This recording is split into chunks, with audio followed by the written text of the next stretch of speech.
сәлеметсіздер құрметті оқушылар, қалдарыңыз қалай? Жақсы ма балалар? Жақсы. Сонымен құрметті көрермендер, нөмірі 69-шы мектеп гимназиясы тәрбие бөлімінің Антикор Лайф проектінің түсірілімі басталып кетті. Біз тәрбие бөлімі 11-ші сынып оқушыларының қатысуымен антикор, яғни антикоррупционный профилактика жұмыстарын бастап кеттік. Сонымен антикор Лайф дегеніміз не нәрсе? Жалпы айтып кететін болсақ, адам баласы бойында жақсы да жаман қасиеттер бар.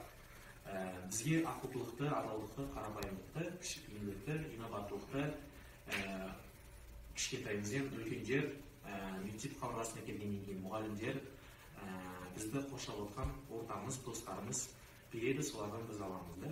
Адам баласы адамгершілігі бар бала барлық жақсы қасиеттерді үйреніп, жақсы мінез әдеттерін, ұнамсыз қылықтарын аулақ болуға тырысу керек. Жалпы адамның адамгершілік, ақылдық, саналылық дәрежесі оның тәрбие мен іс әрекетін анықтайтын әлде қашан дәлелдеген болатын. Сонымен сіздер қалай ойлайсыздар? Осы Антикор Лайф жобасы бойынша сіздерге біраз сұрақтар қойылады.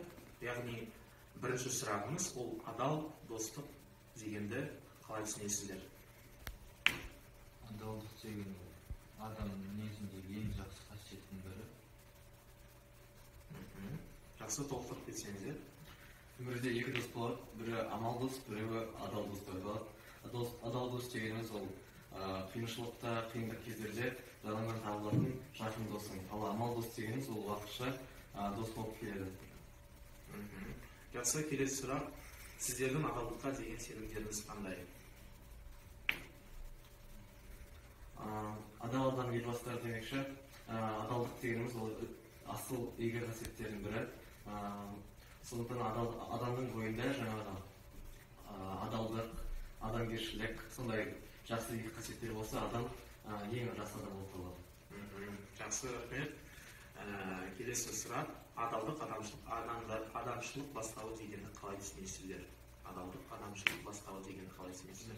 Адал болса, адамдардың бәрісімен жақсы қарым-қатынаста болады, олар түсінетінмен сөйлесіп жатқанын. Жақсы. Енді жалпы бұл тақырыпты де қозғаған жоқпыз біз. Сыбайлас жемқорлық мәселесі ол қоғамдық дерт, біз бәріміз білеміз. Сондықтан да Антикор Лайф жобасының басты мақсаты оқушыларға сыбайлас жемқорлық туралы ақпарат жеткізу, оның алдын алу жұмыстарын жүргізу. Яғни сіздер кейін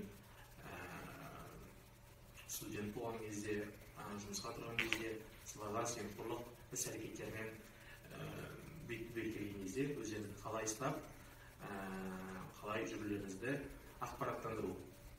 Сонымен келесі сұрақ, сіздерге сіз сыбайлас жемқорлықты қалай түсінесіздер? Жалпы қай жерлерде жүреді? Қызметте жүреді, көбінесе.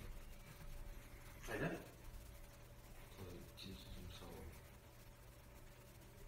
Жалпы мен сыбайлас жемқорлықты заңсыздық деп түсінемін, өйткені ол жерде мысалы жұмысқа орналасып жатқан кезде ақшамен кіру жері, басқа мысалы оқып тұрған маманның орнына басқа ақшамен заңсыздықпен кіру жері, ол жердегі шынайы нағыз мамандық иелерін жоғалтады деген ойладым. Жақсы, яғни ақшамен кірген жұмысшы нағыз біліп тұрған жұмысшыны алмастыру арқылы өз орнын басады. Жақсы. Тағы да сыбайлас жемқорлықтың зардаптары қандай деп ойлайсыздар? Қазіргі қоғамда, сіз қалай ойлайсыз? Сыбайлас жемқорлықтың қазіргі зардаптары бар ма, әлде жоқ па? Ол жерде мотивация, мысалы мен өзім ойлаймын, мотивациядан адам айырылады. Жаңағы айтқандай, мен өзімнің сөзін жалғастырып кете қояйын.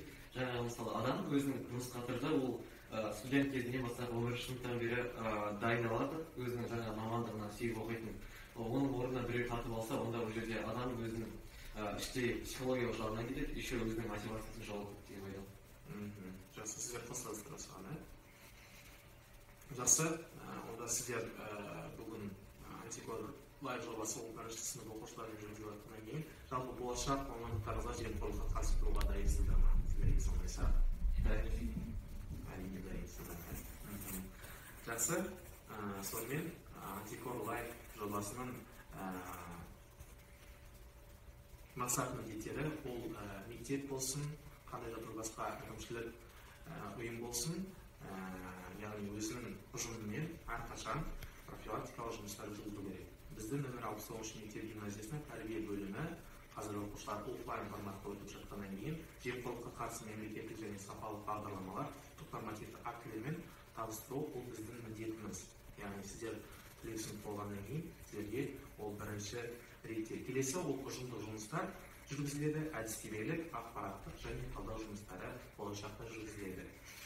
Енді қорытындылай келе, жалпы біздің еліміз демократиялы ел болу жолында қызмет етіп келеді. Біз енді дамып келе жатырмыз. Сондықтан да демократиялы ел болғаннан кейін экономикамыз болсын, саясат болсын, жаңа айтып кеткендей, сыбайлас жемқорлық ол қоғамдық дерт. Ал қоғамдық дертке бүкіл ұжым болып, бүкіл мектеп болып, бүкіл ел болып біз күресуіміз керек.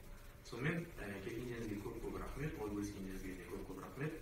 Сіздермен болған нөмір 69 мектеп гимназиясының тәрбие бөлімі. Рахмет.